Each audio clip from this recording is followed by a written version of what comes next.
Hi hello నమస్తే, నేను journalist Sai. AP అద్భుతంగా దూసుకెళ్తుందండి. మనం సెకండ్ ప్లేస్లో ఉన్నాం తెలుసా? నిజంగా ఏ విషయంలో తెలుసా? రైతుల అప్పుల భారం విషయంలో దేశంలోనే సెకండ్ ప్లేస్లో మనం ఉన్నాం.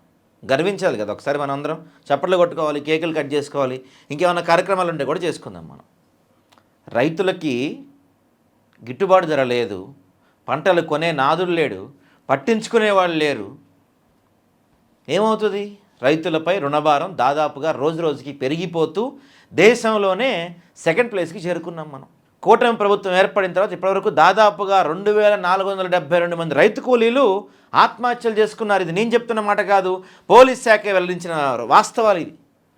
దాదాపుగా 2472 మంది రైతు కూలీలు, 150 మంది దాకా రైతులు. ఈ సంవత్సరం 2025-26 దాదాపుగా 352 మంది దాకా రైతులు, అంటే దగ్గర ఈ 21 నెలల్లో 450 మంది రైతులు, 2472 మంది రైతు కూలీలు ఆత్మహత్య చేసుకొని చనిపోయినట్టుగా మీరే చెప్తున్నారు లెక్కలు. రైతుల రుణం పోయినసారికి గత సంవత్సరం 2 సంవత్సరాలకి ఇప్పటికి ఎంత పెరిగిపోయింది. ఆ రుణభారం భరించలేకే ఇంతమంది రైతులు ఆత్మహత్యలు చేసుకుంటున్నా ఈ ప్రభుత్వానికి కనీసం కంటి చూపు వాళ్ళకి కనబడుతున్న లేదు, అర్థం కావట్లేదు నాకైతే. మిగతా రాష్ట్రాలతో పోల్చుకుంటే ఆంధ్ర రాష్ట్రం ప్రధానంగా రైతులపై ఆధారపడిన రాష్ట్రం. ఆంధ్రప్రదేశ్లో ఇప్పటికీ ఈ రోజుకి వ్యవసాయమే ప్రధాన వృత్తిగా ఉంది చాలామందికి. ఇలాంటి చోట ఇలాంటి ఆత్మహత్యలు నిజంగా కలవరపెడుతున్నాయి. కనీసం ఆ దిశగా చర్యలు తీసుకుంటుందా ప్రభుత్వం? ఏమన్నా ఇంత ఇదిగా రుణాలు పెరిగిపోతున్నాయి, ఏం చేయాలి? గిట్టుబాటు ధర కల్పించాలి, ఏ విధంగా రైతుల్ని ఆదుకోవాలి, ఈ ఆత్మహత్యలను ఏ విధంగా నివారించాలి అనే ఆలోచన ఉందా అసలు ఈ ప్రభుత్వానికి? రైతుల గురించి అసలు ఏమన్నా ఒక్క కమిటీ కానీ ఒక్క సమీక్ష కానీ జరుగుతుందా రైతుల గురించి, రైతుల కష్టాల గురించి, లేని గిట్టుబాటు ధర గురించి? ఏ కాడికి బిల్డింగులు, మ్యాపులు అవే సరిపోతున్నాయి మనకి. రైతుల్ని మర్చిపోయాం పూర్తిగా మనం. నేను చెప్తుంది కాదు, ఇదంతా కూడా ఆంధ్ర రాష్ట్ర ప్రభుత్వం పార్లమెంటుకి సమర్పించిన నివేదిక. ఇదంతా కూడా చూడండి. ఏపీ రైతులపై 3.75 లక్షల కోట్ల రుణభారం, 2 లక్షల కోట్లు దాటిన పంట రుణాలు పార్లమెంటుకు వెల్లడించిన కేంద్ర ప్రభుత్వం. రాష్ట్రంలో ఏ ఒక్క పంటకు మద్దతు ధర దక్కకపోవటం, ఏ దశలోనూ చంద్రబాబు ప్రభుత్వం ఆదుకోకపోవడంతో మోసపోయిన రైతులు అప్పుల ఊబిలో కూరుకుపోతున్నారు. దేశవ్యాప్తంగా వ్యవసాయ రుణ బకాయిల్లో ఆంధ్రప్రదేశ్ ముందు వరుసలో ఉండటం రాష్ట్రంలో సాగురంగ దుస్థితి రైతన్నల కడగ నిదర్శనంగా నిలుస్తుంది.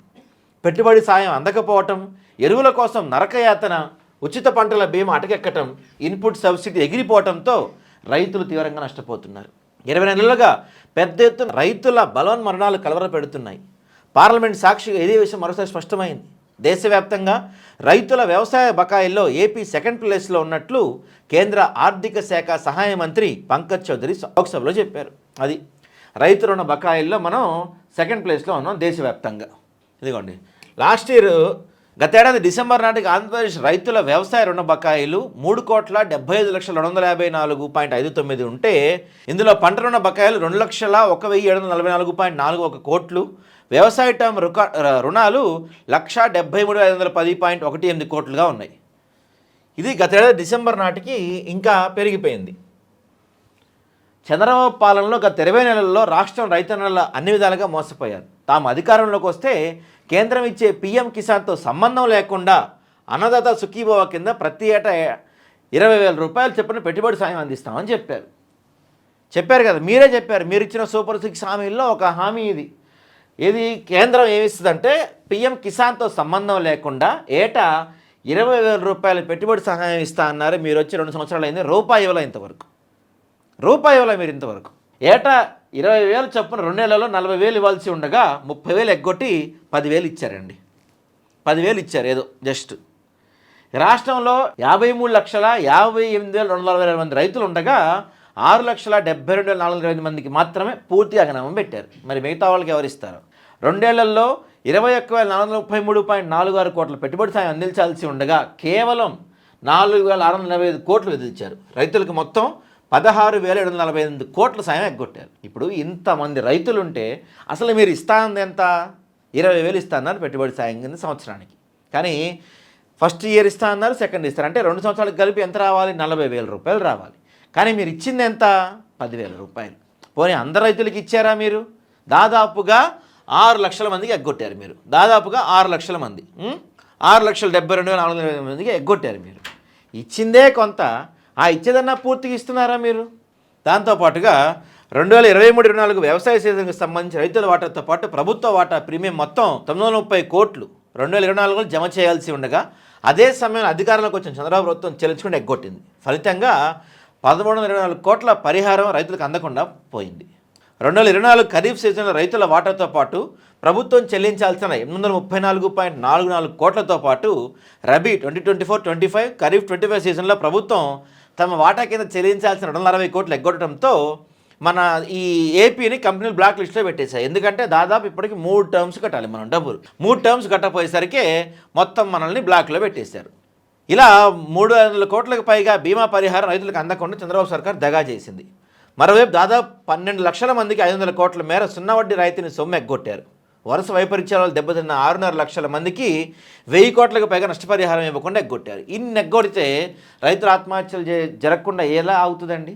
మీరు ఇస్తాన్న పెట్టుబడి సాయం ఇవ్వలేదు, మీరు దాని కేంద్రం నుంచే పీఎం కిసాన్ నిధులు రానివ్వట్లేదు, దాని తర్వాత ఫసల్ యోజన కింద రైతులకు రావాల్సిన ఈ బీమా రాకుండా మీరు కట్టాల్సిన డబ్బులు కట్టకుండా ప్రీమియం కట్టకుండా ఆపేశారు.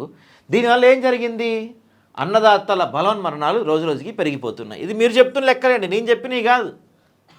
మద్దతు ధర దక్కక, ధరల స్థిరీకరణ లేక దాన్ని మొదలు పత్తి, మిరప, ఉల్లి, చీని, పొగాకు, టమాటా, పసుపు, పెసర, మినుము, కంది ఇలా ఏ ఒక్క పంటకు మద్దతు ధర దక్కపోవడంతో అల్లాడుతున్న ఆదుకున్న దాఖలాలు లేవు. రైతుకు పైసా సాయం చేసిన పాపాన లేదు. పెరిగిన పెట్టుబడి ఖర్చులతో వరుస వైపరీత్యాలతో సాగు దిగుబడులు తగ్గిపోయి భారీ నష్టం వాటిల్లింది. గత 20 నెలల్లో దిగుబడులు తగ్గిపోవటం, మద్దతు ధర కోల్పోవడం దాదాపు 35,000 కోట్ల రైతులు నష్టపోయారు. మరోవైపు రైతు ఆత్మహత్యలు కలవరపరుస్తున్నాయి. కూటమి సర్కార్ అధికారంలోకి వచ్చాక తొలి ఏడాది దాదాపు 150 మందికి పైగా చనిపోగా 2025-26లో 393 మంది రైతులు, 2,472 మంది రైతు కూలీలు ఆత్మహత్యలు ఒడిగినట్లు రాష్ట్ర పోలీస్ శాఖే అధికారికంగా వెల్లడించింది. రాష్ట్రంలో రైతన్నుల దయనీయ పరిస్థితికి అడ్డం పడుతుంది. ఇదంతా పోలీస్ శాఖ వాళ్ళు చెప్తున్న లెక్కలండి. ఇదంతా కూడా ఇంతమంది రైతులు ఆత్మహత్యలు చేసుకుంటే ఈ రోజుకి ఈ నిమిషానికి రైతులను ఆదుకుంటానికి ఒక ప్రణాళిక లేదు, ఒక ప్లాన్ లేదు, ఆ దిశగా చర్యలు లేవు.